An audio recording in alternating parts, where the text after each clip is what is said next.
Hi dears, എന്തൊക്കെയാണ് എല്ലാവരുടെയും വിശേഷങ്ങൾ? എല്ലാവർക്കും സുഖമല്ലേ? ഞാനിന്നിവിടെ ഒരു ഗ്രീൻ പീസ് കറിയുടെ റെസിപ്പി ആയിട്ടാണ് വന്നിട്ടുള്ളത്.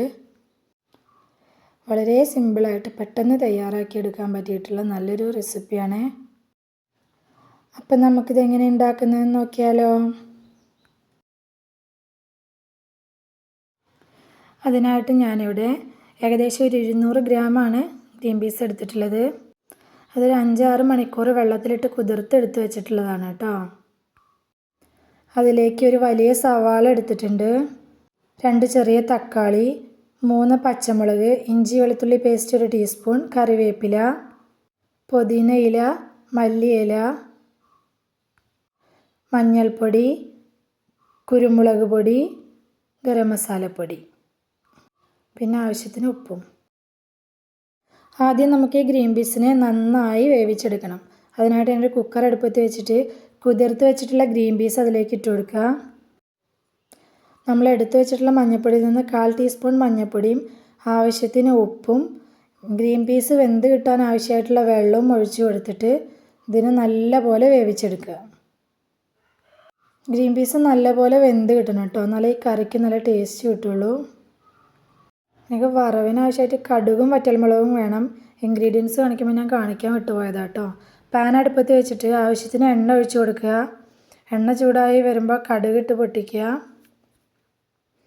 വറ്റൽമുളക് ഇട്ട് കൊടുക്കുക, ശേഷം സവാള ഇട്ട് കൊടുത്തിട്ട് നല്ലപോലെ വഴറ്റിയെടുക്കുക. സവാള പെട്ടെന്ന് വഴന്ന് കിട്ടാൻ വേണ്ടി ലേശം ഉപ്പ് ഇട്ട് കൊടുക്കുന്നുണ്ട്. സവാളയൊക്കെ വഴന്ന് നല്ല സോഫ്റ്റായി വന്ന ശേഷം നമ്മൾ എടുത്ത് വെച്ചിട്ടുള്ള ഇഞ്ചി വെളുത്തുള്ളി ചതച്ചത് 1 ടീസ്പൂൺ ഇട്ട് കൊടുക്കുക.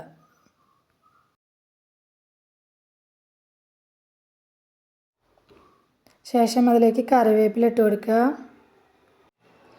ഇഞ്ചി വെളുത്തുള്ളിയുടെയൊക്കെ പച്ചമണം പോകുന്നത് വരെ നല്ലപോലെ വഴറ്റി കൊടുക്കുക.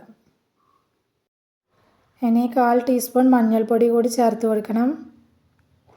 അത് നല്ലപോലെ മൊരിഞ്ഞ് വരണം. ആ മഞ്ഞളിൻ്റെ ആ ഒരു പച്ച ടേസ്റ്റൊക്കെ പോയി നല്ലപോലെ മൊരിഞ്ഞ് വരണം. ഇനി നമ്മൾ കട്ട് ചെയ്ത് വെച്ചിട്ടുള്ള പച്ചമുളക് ഇട്ട് കൊടുക്കുക. ഞാൻ 3 പച്ചമുളക് ഇട്ടിട്ടുണ്ട്.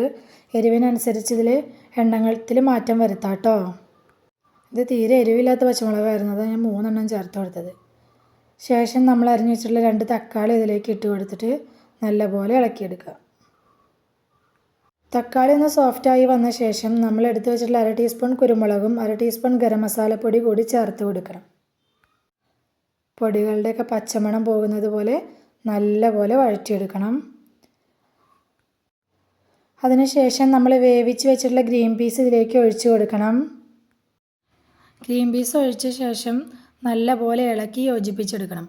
ഈ മസാലയും ഗ്രീൻ പീസും തമ്മിൽ നന്നായി യോജിച്ച് വരുന്ന വിധത്തിൽ നല്ലപോലെ ഇളക്കി കൊടുക്കണം. ശേഷം മൂടി വെച്ചിട്ട് ലോ ഫ്ലെയിമിലിട്ടിട്ട് ഒരു 10 മിനിറ്റ് നേരം നമുക്കിതിനെ ഒന്നുകൂടി കുക്ക് ചെയ്തെടുക്കണം.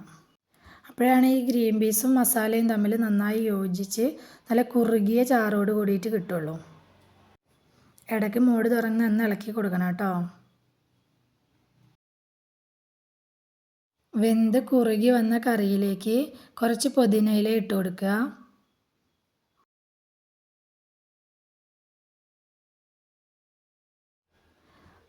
പുതിനയില ഇട്ട് കൊടുത്ത ശേഷം നല്ലപോലെ ഒന്ന് ഇളക്കുക.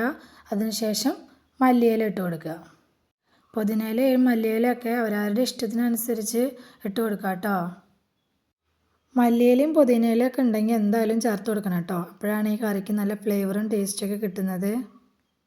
അധികം മസാലപ്പൊടികളൊന്നും ചേർക്കാതെയാണ് ഈ കറി തയ്യാറാക്കിയിട്ടുള്ളത്. മല്ലിപ്പൊടി മുളക് പൊടി ഒന്നും അതിൽ ആഡ് ചെയ്തിട്ടില്ല. വളരെ പെട്ടെന്ന് തയ്യാറാക്കാൻ പറ്റുന്ന വളരെ ടേസ്റ്റി ആയിട്ടുള്ളൊരു കറിയാണിത് കേട്ടോ. വീഡിയോ ഇഷ്ടപ്പെട്ടാൽ ലൈക്ക്, ഷെയർ, കമൻറ്റ് ചെയ്യാൻ മറക്കല്ലേ. സബ്സ്ക്രൈബ് ചെയ്യാതെ കാണുന്ന കൂട്ടുകാരുണ്ടെങ്കിൽ ഒന്ന് സബ്സ്ക്രൈബ് ചെയ്യണം കേട്ടോ. ഇഷ്ടമാവുകയാണെങ്കിൽ ആ ബെൽ ബട്ടണും കൂടി ഒന്ന് അമർത്തണേ.